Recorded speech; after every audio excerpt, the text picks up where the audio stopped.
Episode 2 की शुरुआत में हमें न्यूज चैनल्स में दिखाया जाता है कि किस तरह कोर्ट में टिटानिया ने हंगामा कर दिया था। तब उसी कोर्ट में मौजूद लॉयर जेनिफर वॉल्टर्स ने हल्क बनकर सबकी जान को बचाया। ज्यूरी मेंबर्स के लिए तो जेन एक फरिश्ता बन गई थी, इसलिए लोग उसे शी हल्क का नाम दे रहे थे। इसके बाद जेन को दिखाया जाता है जो कि एक बार में जाती है। वहां सब उसे पहचान लेते हैं और शी हल्क कहकर खुशी से चिल्लाने लगते हैं। जेन को शी हल्क नाम पसंद नहीं आता है, लेकिन निकी इसे एक्सेप्ट करने को कहती है। इसके बाद जेन शी हल्क के रूप में ही बार के अंदर जाती है, जहां उसे देखकर सारे लोग खुश हो जाते हैं। फिर जेन ड्रिंक करने लगती है। तभी यहाँ डेनिस आ जाता है। वो अकेले में जेन को भला बुरा कहने लगता है कि वो सुपर हीरो नेपोटिज्म की वजह से बन पाई है।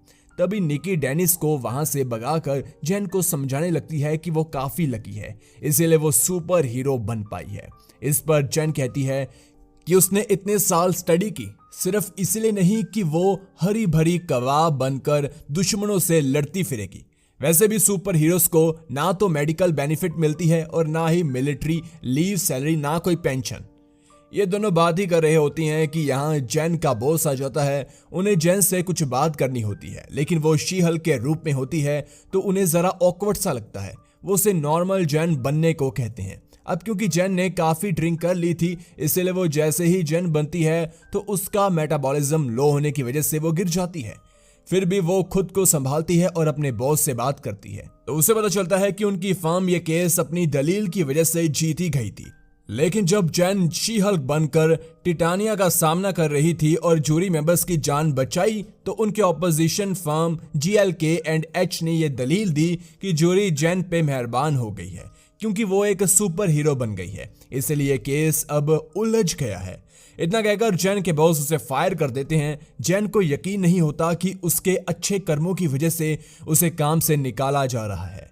फिर भी वो क्या ही कर सकती थी, इसीलिए वो मूव ऑन करने का फैसला करती है और कई सारे फर्म्स में जॉब के लिए अप्लाई करती है। लेकिन सारे फर्म्स उसे जॉब नहीं देना चाहते हैं क्योंकि वो एक अब नॉर्मल लॉयर को हायर नहीं कर सकते हैं। कोई भी जेन को जॉब देने का रिस्क नहीं लेना चाहता है। ऐसे जेन मायूस हो जाती है। उसे समझ में नहीं आ रहा था कि अब वो आगे क्या करेगी, उसे क्या करना चाहिए। तभी उसकी फैमिली एक फैमिली डिनर का प्लान बनाती है। वहीं जॉब गंवाने के बाद जेन अपनी फैमिली को फेस नहीं करना चाह रही थी, इसलिए वो निकी को अपने साथ चलने को कहती है। लेकिन निकी को आज डेट पे जाना है, इसलिए वो जेन के साथ नहीं आ सकती। इस वजह से जेन को अकेले ही अपने घर जाना पड़ता है, जहां उसके डैड उसे एश्योर करते हैं कि उन्होंने सभी को समझा दिया है कि कोई भी उसके फायर होने के बारे में बात नहीं करेगा। लेकिन जेन जैसे ही डिनर टेबल पर जाती है, तभी उसका कजन ब्रदर चैड तुरंत ही जेन की नौकरी जाने की बात करने लगता है। तब सारे लोग उसे चुप रहने को कहते हैं। फिर भी चैड अपनी जॉब के बारे में बातें करने लगता है कि किस तरह उसे प्रमोशन मिल गई है। इन सारी चीजों से जेन का मूड खराब हो जाता है। तब जेन के डैड उसे अकेले में बात करने के लिए ले जाते हैं। जेन उनसे भी यही कहती है कि वो अपनी नजरों के सामने उन लोगों को मरने नहीं दे सकती थी, इसलिए उसे अपनी असलियत दुनिया के सामने रखनी पड़ी, दिखानी पड़ी दुनिया को कि वो आखिर कौन है। मगर अब उसे ऐसा लग रहा है कि जैसे सही काम करने के बदले उसे सजा मिल रही हो। जेन के डैड कहते हैं कि यह पहली बार नहीं है कि जब उनकी फैमिली को किसी हल्क से डील करना पड़ रहा है। उन्होंने पहले भी यह काम किया है और इस बार भी कर लेंगे। कम से कम जेन ने अपने कजन ब्रदर ब्रूस की तरह किसी शहर को तबाह तो नहीं किया। इससे जेन को थोड़ा सा सुकून मिलता है कि उसने कुछ गलत नहीं किया है। उसके डैड उसे आगे बढ़ने के लिए मोटिवेट करते हैं।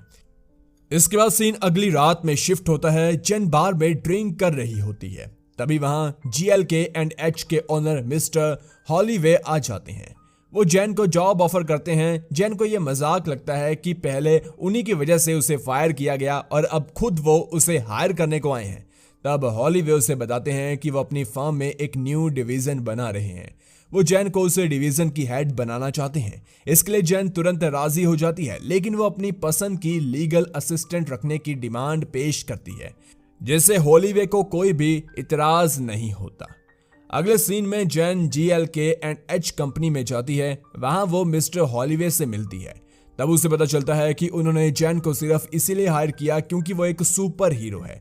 दरअसल हॉलीवे ने एक सुपर ह्यूमन लोअर डिवीजन बनाई है।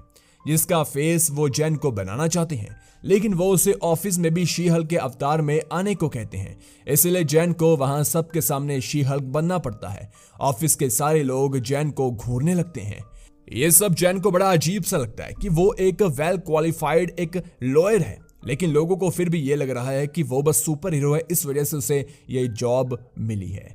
वहीं हॉलीवे जेन को उसके ऑफिस तक छोड़ देते हैं। जेन देखती है कि वहां पहले से ही उसकी लीगल असिस्टेंट के तौर पर निकी मौजूद है। निकी का तो खुशी का ठिकाना नहीं होता। वो इतनी बड़ी ऑफिस पर आकर काफी खुश होती है। तभी पग नाम का एक एम्प्लॉय जेन के ऑफिस में आता है। दरअसल पग भी सुपर ह्यूमन लॉ डिवीजन का ही मेंबर है। वो जेन के लिए वेलकम बास्केट बनाकर लाया था, जिसमें कुछ ऑफिस सप्लाई, स्नैक्स और एक मैप है। इस मैप की मदद से जेन इस ऑफिस की सबसे अच्छी वॉशरूम तक पहुंच सकती। ये बास्केट पाकर जेन और निकी दोनों काफी ज्यादा खुश होती हैं।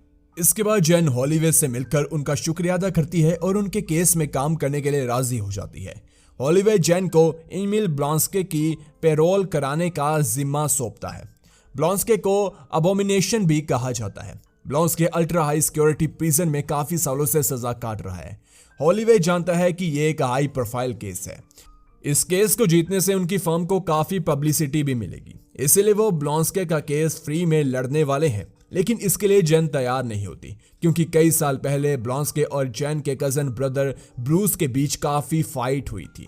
ब्लॉन्स्के ने हल्क की जान लेने की कोशिश भी की थी। मिस्टर हॉलीवे कहते हैं कि अगर जेन को अपनी जॉब प्यारी है तो उसे ब्लॉन्स्के का केस लड़ना ही होगा, वरना उसे भी जॉब से निकाल दिया जाएगा। जेन पहले तो ब्लॉन्स्के से मिलना चाहती है, इसलिए उसे ब्लॉन्स्के से मिलने के लिए ले जाया जाता है, जिसे कड़ी सिक्योरिटी वाले प्रिजन में कैद कर रखा गया था। जेन जानना चाहती है कि क्या ब्लॉन्स्के को अपने किए पर पछतावा है। वो ब्लॉन्स्के से बात करती है और उसे पता चलता है कि ब्लॉन्स्के ने अपने एबोमिनेशन वाले अवतार को कंट्रोल करना सीख लिया है।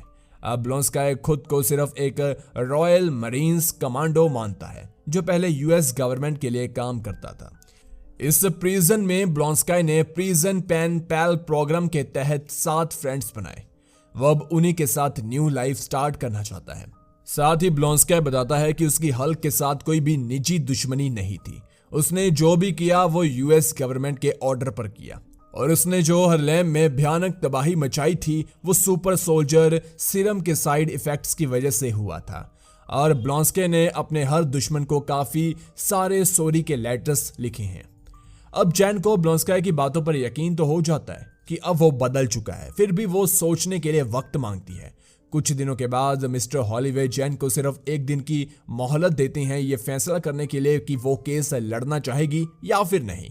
जेन काफी परेशान होती है, उसे कुछ समझ में नहीं आता, इसलिए वो अपने कजन ब्रदर ब्रूस को कॉल करती है।